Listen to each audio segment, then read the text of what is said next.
साथियों, आज की ये घटना उत्तर प्रदेश के मेरठ से है। मेरठ के टीपी नगर के रहने वाले एक जाने माने कपड़ा व्यापारी 15 अक्टूबर 2025 की दोपहर लगभग 3:15 बजे अपनी पत्नी को लेकर मेरठ के पीवीएस मॉल गए और शाम के वक्त जब वो अपने घर वापस आए तो घर की हालत देखकर उनके होश उड़ गए। उनके घर में चोरी हो चुकी थी, जिसके बाद तत्काल उन्होंने पुलिस को सूचना दी और जांच के बाद जब इस चोरी की असली सच्चाई सामने आई तो यकीन मानिए सभी के होश उड़ गए। ये कोई मामूली चोरी नहीं थी, बल्कि इस पूरी चोरी के पीछे एक बहुत गहरी साजिश छुपी हुई थी। मीडिया खबरों की माने तो 15 अक्टूबर की शाम को जब व्यापारी अपनी पत्नी को लेकर घर पहुंचे तो बाहर से ही घर का दरवाजा देखकर उनके होश उड़ गए, क्योंकि घर का दरवाजा खुला हुआ था और अपने घर के दरवाजे को देखते ही उन्हें समझ में आ गया कि घर में कुछ अनहोनी हुई है। जिसके बाद वो भागते हुए घर के अंदर पहुंचे और देखा कि घर की तिजोरी खुली हुई है। घर से लगभग 50,000 रुपए नगद और 30 लाख रुपए के गहने चोरी हो चुके थे और ये सब देखकर वो बेहद ज्यादा परेशान हो गए। तत्काल उन्होंने इसकी सूचना पुलिस को दी और कुछ ही देर में पुलिस मौके पर पहुंच गई। जांच के दौरान पुलिस ने गौर किया कि घर में चोरी तो हुई है, लेकिन ना ही घर का दरवाजा टूटा था और ना ही तिजोरी का लॉक। ऐसा लग रहा था जैसे चोर के पास घर और तिजोरी की चाबी थी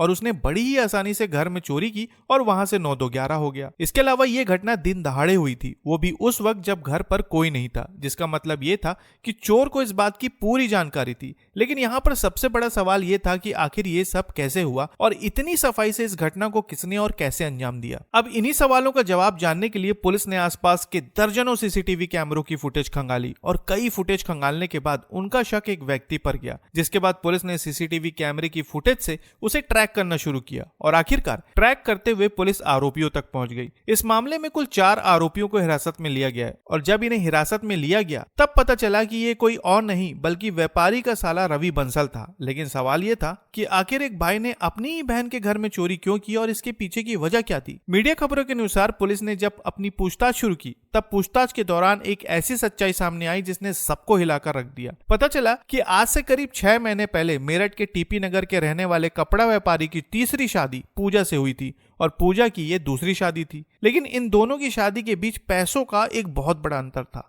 एक तरफ जाने माने कपड़ा व्यापारी थे जिनके पास धन दौलत की कोई कमी नहीं थी और दूसरी तरफ पूजा थी जिसके परिवार वालों की आर्थिक स्थिति बेहद कमजोर थी। अब दोनों की शादी तो हो चुकी थी और शादी के बाद उनकी शादीशुदा जिंदगी भी बहुत बढ़िया तरीके से चल रही थी। लेकिन फिर कुछ समय बाद पूजा को एक ऐसी बात पता चली जिसे जानने के बाद उसके होश उड़ गए। उसे पता चला कि उसका भाई रवि बंसल किडनी की बीमारी से जूझ रहा है और उसके इलाज में ढेर सारे रुपयों की जरूरत है। अब पूजा का परिवार इतना सक्षम नहीं था कि वो रवि का इलाज करा सके और ये बात दिन ब दिन पूजा को खाए जा रही थी। उसे समझ में नहीं आ रहा था कि वो कैसे अपने भाई की जान बचाए और कैसे उसका इलाज कराए। और आखिरकार जब पूजा को कहीं से मदद नहीं मिली तब उसने एक प्लान बनाना शुरू किया। उसने इस प्लान में अपने भाई रवि, भाई के साले दीपक और अपनी मां अनीता को शामिल कर लिया और इस प्लान को एग्जीक्यूट करने की तारीख थी 15 अक्टूबर। 15 अक्टूबर की दोपहर को पूजा ने अपने पति से कहा कि मुझे कुछ शॉपिंग करनी है तो आप मेरे साथ चलिए। जिसके बाद लगभग 3:15 बजे पूजा अपने पति को लेकर पीवीएस मॉल गई। लेकिन जाते वक्त उसने अपने घर के मेन डोर पर ताला नहीं लगाया, बस ताले को यूं ही फंसा दिया और ये बात उसने अपने भाई को पहले ही बता दी थी। इसके अलावा उसने ये बात भी बता दिया था कि घर में तिजोरी की चाबी कहां पर रखी हुई है। अब पति पत्नी मॉल में शॉपिंग करने के लिए चले गए। वहीं दूसरी तरफ दोपहर के ठीक 2:30 बजे रवि और उसका साला दीपक दिल्ली के मयूर विहार से एक स्विफ्ट कार से निकले और लगभग 3:36 पर ये लोग टीपी नगर पहुंच गए। टीपी नगर पहुंचने के बाद रवि का साला दीपक ई रिक्शा लेकर पूजा के ससुराल पहुंचा, जहां पर उस वक्त कोई नहीं था। घर का ताला तो बस यूं ही दरवाजे पर लटका हुआ था। फिर दीपक बड़े आराम से घर के अंदर घुसा, तिजोरी की चाबी उठाई और घर का सारा माल लेकर वहां से निकल गया।